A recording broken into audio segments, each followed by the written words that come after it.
샬롬 정성호 목사입니다. 작년신앙교육 한국교회 역사탐방 마지막 시간입니다.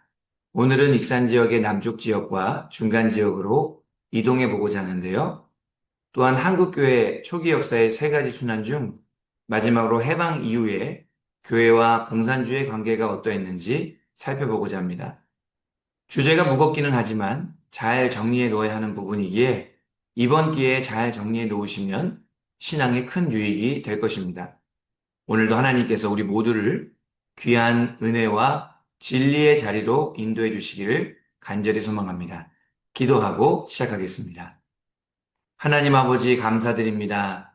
작년 신앙교육을 통하여 한국교회 역사에 대해 알아갈 수 있는 귀한 은혜를 허락하여 주심에 감사드립니다. 오늘은 익산의 대장교회와 황등교회에 일어난 하나님의 역사와 해방 이후 공산주의가 한국교회에 끼친 영향에 대해 살펴보고자 합니다. 진리를 분별하고 하나님의 마음을 깨달을 수 있도록 성령으로 충만하게 하여 주시옵소서. 우리의 믿음이 굳건해지게 하여 주시고 주님께서 원하시는 지혜대로 우리의 미래를 바르게 세워갈 수 있는 귀한 시간이 되게 하여 주시옵소서. 또한 신앙의 유산이 잘 전승되어져 우리 영혼교회와 한국교회가 주님 다시 오시는 그날까지 굳건하게 서게 하여 주시옵소서. 예수님의 이름으로 기도하옵나이다. 아멘. 오늘은 마지막 시간입니다. 오늘 강의가 끝나고도 탐방을 가시기까지 20일이 넘는 시간이 남아 있습니다. 그 기간 동안에 이전 강의 영상을 반복해서 시청하시기 바랍니다. 강의 내용을 잘 기억하시면 현장에서 손삼은 목사님의 가이드를 받으실 때 훨씬 더 생동감 있고 의미 있는 시간을 갖게 될 것입니다. 현장 탐방을 위해서도 기도해 주시고 많이 기대해 주시기 바랍니다. 자, 오늘은 먼저 대장교회를 살펴보고자 하는데요. 대장교회는 남전교회처럼 익산의 남쪽에 있으면서 망경강을 따라가다 보면 만나게 됩니다. 익산 지역에 있는 교회들에 대해 생각해 보면 당시에 큰 군산이라는 큰 항구가 있었기에 그 큰 항구를 통해서 온갖 것이 다 들어오게 되었습니다. 그때 특별히 복음도 들어오게 된 것이죠. 이 복음이 또 군산을 통해 들어오게 되고 또 가까운 익산 지역에 전파가 되는데요. 교회들이 아름답게 꽃 피우고 열매 맺었다는 것이 복음의 능력이 나타났다는 것을 알려주고 있습니다. 자, 그러면 대장교회에 대해 살펴보겠습니다. 이름이 대장교회라는 것이 참 재미있는데요. 익산시 춘포면 일대의 옛 지명으로 대장촌, 대장포라고 했습니다. 이 대장이라는 말은 클 때에 마당장을 써서 넓은 들판, 큰 마당이라는 뜻이 었습니다. 이러한 명칭이 교회 이름에 사용된 것이지요. 대장교회는 1902년 최순표와 최재현이 신앙 모임을 가지면서 시작됩니다. 이들은 선교사를 초빙하여 대장교회를 세우게 되는데요. 1905년에 예배당을 세울 때의 일입니다. 가난한 성도들은 예배당을 세우기가 여의치 않자 전주 선교부에 교회당 건축을 요청하였습니다. 근데 어렵기는 선교부도 마찬가지였어요. 선교부는 결국 그 요청을 거절하게 되죠. 그러다가 1905년 3월 5일 드디어 선교사의 힘을 빌리지 않고 자체적으로 예배당을 건축하게 됩니다.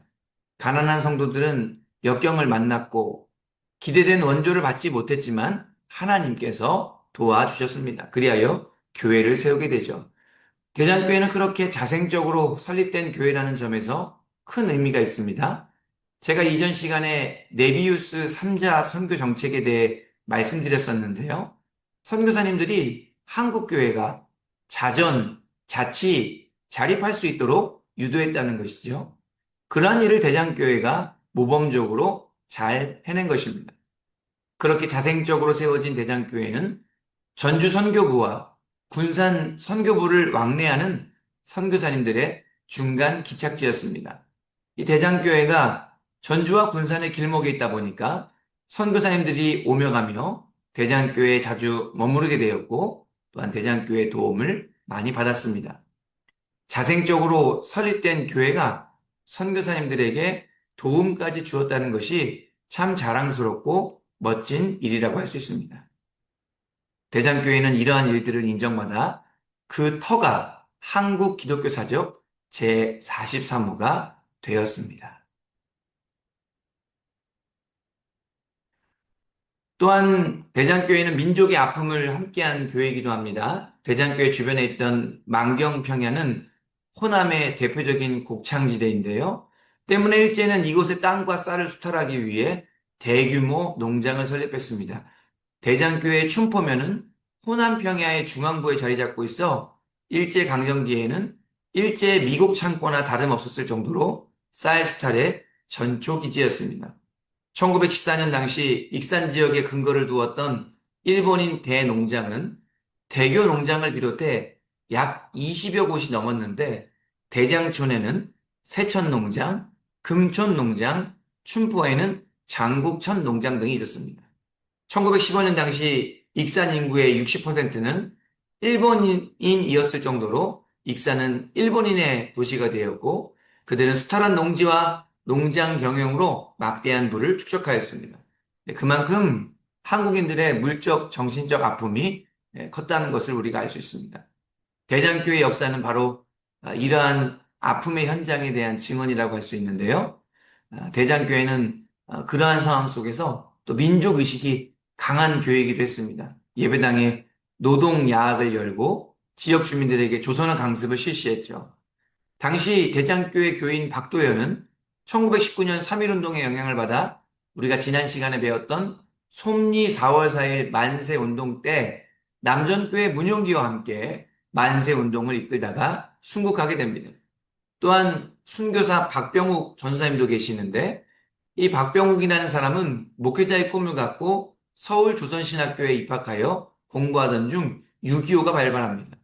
공산당은 목회자들을 1순위로 초청했기에 박병욱 전사님은 고향으로 피신하게 되죠. 결국 공산당원들은 박병호 전사님을 찾아내 체포하게 됩니다. 집에서 기독교 서적과 전도대원들의 명단을 압수하고 반동분자의 증거를 확보하게 되죠. 당시 기독교인을 반동분자라고 했습니다. 박병호 전사님은 이제 순교의 길로 가게 된 것이죠. 당시 아들 박병호 전사님이 끌려가실 때에 아버지 박상래 장로님께서 끝까지 뒤를 따라갔다고 합니다. 이를 보고 있던 옆에 있던 관계인들이 이 박상래 장로님을 공산군 보위부에서 신문하여 지금이라도 예수를 믿지 않겠다고 약속하면 풀어주겠다고 회유했으나 끝내 거절했다고 합니다. 순교 당시 소라산 주변에 살던 사람들이 구경을 와서 들었는데 이 공산당원들이 마지막으로 할 말이 없냐고 이 박 전사님한테 물었다고 합니다. 그랬더니 박병호 전사님께서 이렇게 말했다고 합니다. 나를 위해 고난당하시고 십자가상에서 피를 쏟으시고 죽으시고 다시 부활 승천하신 내 주님을 부인할 수 없습니다. 나는 우리 주님 가신 그 길을 믿고 가겠습니다. 여러분도 예수 믿어야 영생합니다. 이렇게 오히려 그 순교의 자리에서 전도를 한 것이죠. 그러다가 결국 총탄이 발사되었고 주여 우리 영혼을 받아 주옵소서라고 큰 소리로 외치고 순교 당하셨습니다.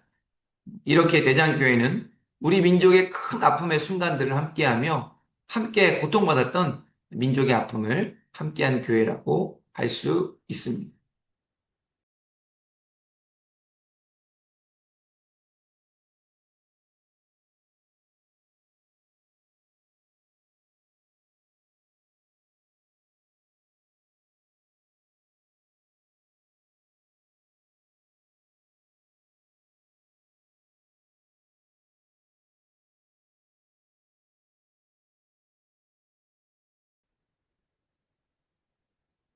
다음으로는 황등교회인데요. 황등교회 위치는 익산 지역의 중간 지역으로서 두동교회와 남정교회의 중간 부분에 위치하네요. 황등교회도 역사가 100년이 넘는 익산 지역의 대표적인 교회라고 할 수 있습니다. 황등교회도 대장교회와 마찬가지로 민족의 아픔을 함께한 교회라고 할 수 있는데요. 일제강점기와 6.25 전쟁 속에서 여러 가지 사건들이 일어났던 교회입니다. 황등교회는 1921년 동년교회에서 출석하던 개원식 장로님께서 자신이 운영하던 기성의원에서 설립 예배를 드림으로 시작되었습니다. 이 개원식 장로님이 누구냐? 이분은 평양 출신으로 개택선 목사님의 장남으로서 경성의전을 졸업하고 평양에서 개업한 의사였습니다. 당시에 최고의 엘리트였죠. 그러다가 상해 임시정부에 독립자금을 제공한 사실이 발각되어 군산으로 피신을 가게 됩니다. 그리고 그 황등 지역에서 병원을 열었던 것이죠. 1944년 4월에는 일제의 강압 속에 황등교회와 동년교회가 병합이 되면서 동년교회가 폐쇄가 됩니다. 세월의 모진 풍파 속에서도 황등교회가 잘 견디고 이겨낸다가 이번에는 6.25 전쟁을 만나게 되죠. 북한군은 황등교회당을 인민위원회 사무실로 사용했습니다. 예배를 못 드리게 하기 위함이죠. 전쟁 중에 황등교회 5명이 순교하는 안타까운 일들이 일어나게 되는데요. 황등교회 이재규 목사님, 사위 노명갑 집사님, 변영수 장로님, 안인호 사모님, 백계순 집사님께서 공산당에 의해 순교를 당했습니다. 그러고 보면 황등교회는 순교자의 피가 흐르는 교회라고 할 수 있습니다. 황등교회에는 특별한 종이 있습니다. 바로 사랑의 종이라고 하는데요. 미국 리스버그 제일교회에서 기증한 종입니다.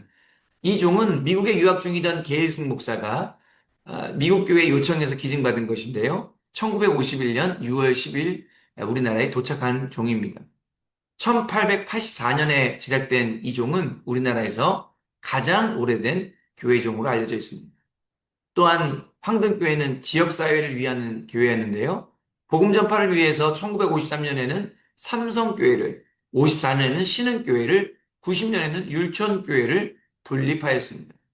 1960년 재단법인 황등학원을 설립하여서 교육에도 큰 힘을 썼습니다. 61년에는 황등중학교를 설립하고 80년에는 황등상업고등학교를, 81년에는 황등유아원을 설립하였습니다.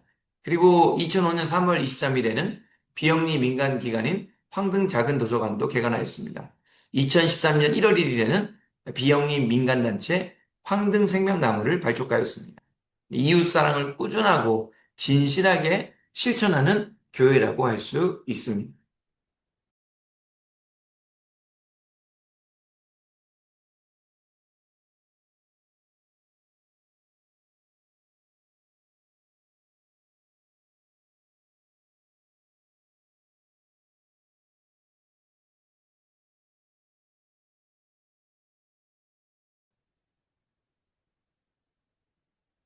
자, 이제 마지막으로 한국교회 초기 역사에서 일어난 세 가지 고난 중 공산주의에 대해 살펴보고자 합니다. 지난 시간에는 일제하에서의 교회와 공산주의에 대해 알아보았는데요. 오늘은 해방 이후의 한국교회와 공산주의에 대해 살펴보고자 합니다. 1945년 8월 15일, 35년이라는 일제강점기를 마무리하고 드디어 해방을 맞이하게 됩니다. 해방 후 한국교회는 새로운 국가 및 사회 건설이라는 민족적 과제를 맞이하게 되죠. 그리고 건국운동에 적극적으로 참여합니다. 한국교회 비전은 기독교 이념을 바탕으로 한 통일 국가 수렵이었습니다. 그런데 상황이 여의치가 않았어요. 해방 당시 한반도는 상당히 좌경화로 기울어져 있었습니다. 남쪽도 북쪽도 좌익의 힘이 강력했죠. 특별히 북쪽에서는 소련의 지원을 힘입어 김일성을 중심으로 공산당이 모든 것을 재빠르게 장악해 나가기 시작합니다. 그때 이북 교회들과 강력한 충돌이 일어나게 되죠. 왜냐하면 공산당들이 종교의 자유를 억압했기 때문입니다. 기독교 신앙을 공산주의의 통제하에서만 가질 수 있도록 했기 때문이죠. 공산주의의 이러한 모습이 보면 무언가가 생각나지 않습니까? 불과 얼마 전까지만 해도 일제가 행했던 모습입니다. 신사참배 등을 강요하면서 기독교 신앙을 억압하고 일본 천황 아래에 두려고 했었습니다. 그러한 일제의 박해가 끝나자마자 이번에는 공산당의 박해가 시작된 것이죠. 광복을 맞이하고 이제 종교의 자유를 누리려고 했던 이북교회들 입장에서는 크게 당황스러운 일이 아닐 수 없었을 것입니다. 일제시대 때는 그나마 선교사님들이라도 있어서 한국교회를 도울 수 있었지만 이제는 소련군이 공산당을 전폭적으로 지지하기에 그 박해의 정도는 이루 말할 수가 없을 정도로 강력해지게 됩니다. 교회를 도와줄 존재가 거의 없었던 것이죠.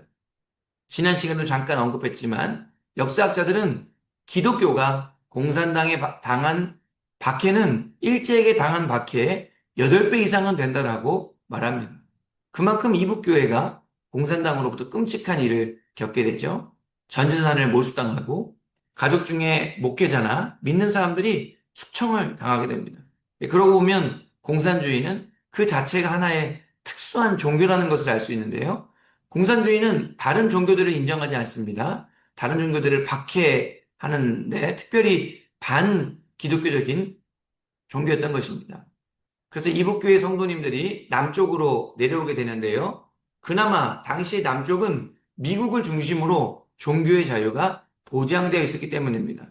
남쪽에서는 미국이 민주주의를 지원하면서 동시에 기독교의 자유를 보장해 주었죠. 그렇다고 해서 남쪽이 자유롭고 평화롭게 신앙생활을 할 수 있었던 곳만은 아닙니다. 조금 전에 언급했듯이 남쪽도 상당히 좌경화가 되어 있었고 공산당의 영향력 아래에 있었기 때문에 기독교 신앙을 자유롭게 나가기에 쉽지 않은 면들이 있었습니다. 그러나 미국과 민주주의 체제 아래에서 어느 정도 보호받고 있었기에 북쪽보다는 훨씬 여건이 좋았던 것이죠. 한국교회가 공산주의를 반대했던 가장 근본적인 요인은 그들이 종교를 박멸하려는 반종교 집단이었기 때문입니다. 그러다가 1950년 6.25가 일어나면서 공산주의는 기독교뿐만 아니라 남쪽 전체를 점령하려는 야욕을 드러나게 됐는데요. 미군과 연합군의 도움으로 공산당의 남침을 간신히 막아내기는 했지만 3년 1개월 2일간 계속된 전쟁으로 인해 국도는 황폐해지고 수많은 사람들이 목숨을 잃었으며 사람들의 마음에 지울 수 없는 엄청난 상처를 남기게 됩니다. 사람들은 좌우로 갈라져서 서로를 죽이고 죽이는 끔찍한 일들이 일어나게 되는 것이죠. 그래서 6.25 하면 동족상잔의 비극이라고 하지 않습니까? 그 가운데서 한국교회도 엄청난 고통을 당하게 됩니다. 이러한 맥락 때문에 한국교회 안에 반공주의가 자리 잡게 된 것이죠. 이런 역사에 대해서 우리는 신앙적으로 잘 정리되어 있을 필요가 있습니다. 초기 한국교회 상황은 결코 쉽지 않았습니다. 한국교회는 안락하고 평화로운 곳에 심겨지고 좋은 여건과 함께 환경 속에서 자라는 것이 아닙니다. 조선의 전통사회, 일제강점기, 거기에 공산주의까지 불과 50년에서 60년 동안 엄청난 일들을 겪었죠. 그럼에도 불구하고 오늘 한국교회가 이 대한민국 땅에 잘 세워졌다는 것은 순전히 하나님의 은혜입니다. 하나님의 은혜 말고는 어떻게 그런 역경과 고초들을 견디고 이겨내는지를 설명할 길이 없는 것이죠. 한국교회 역사 안에는 하나님의 놀라운 은혜가 있습니다. 그 은혜가 있기에 오늘도 우리는 한국교회, 우리 교회를 사랑하고 아끼는 것입니다. 아무쪼록 우리 영혼교회와 한국교회가 앞으로도 계속해서 하나님의 은혜 가운데 든든하게 서갈 수 있도록 많은 기도와 사랑을 아끼지 마시기 바랍니다.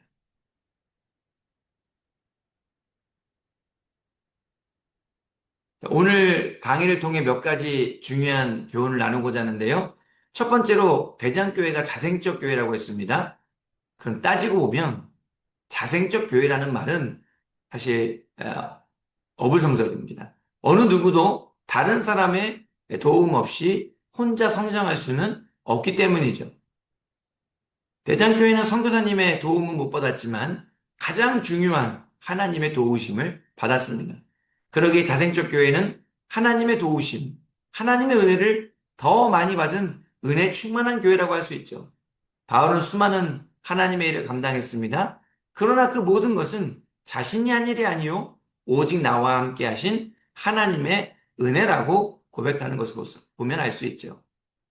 두 번째, 순교자들을 생각할 때 하늘의 복을 확신할 수 있습니다.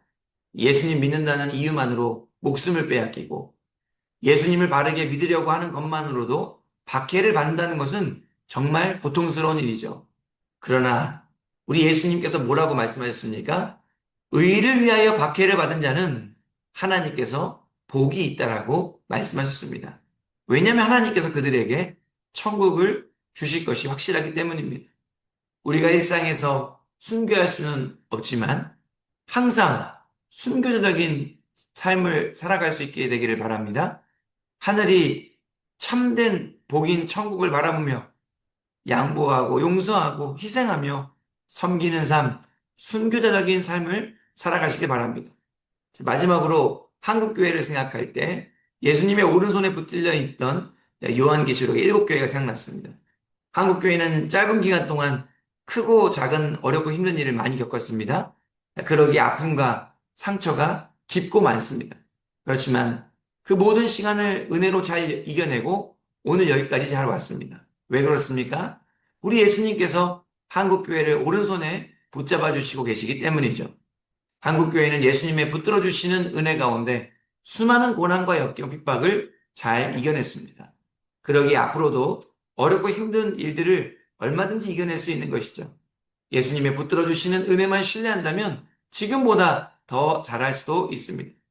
한국교회를 강한 오른손으로 붙들고 계시는 예수님을 바라보시면서 한국교회를 향한 소망의 닷을 힘차게 올리시는 저와 여러분이 되기를 간절히 바랍니다.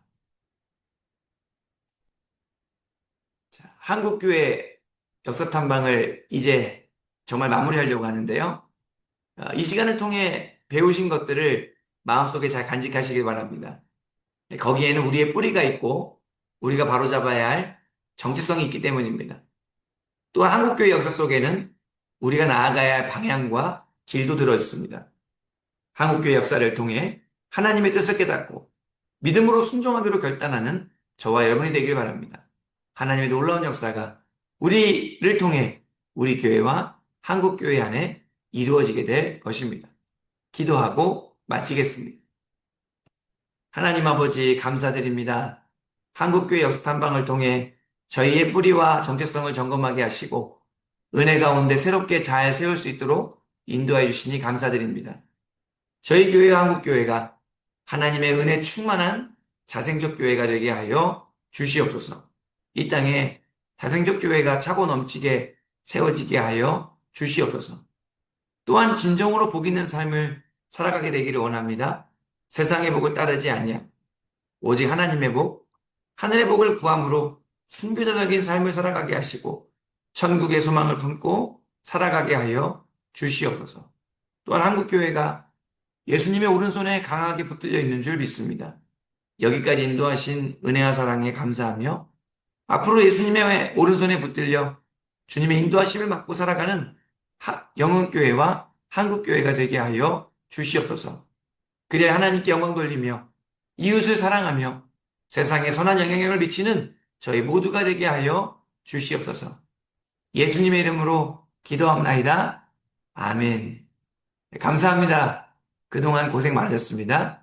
다음 시간에는 더 좋은 모습으로 찾아뵙도록 하겠습니다. 감사합니다.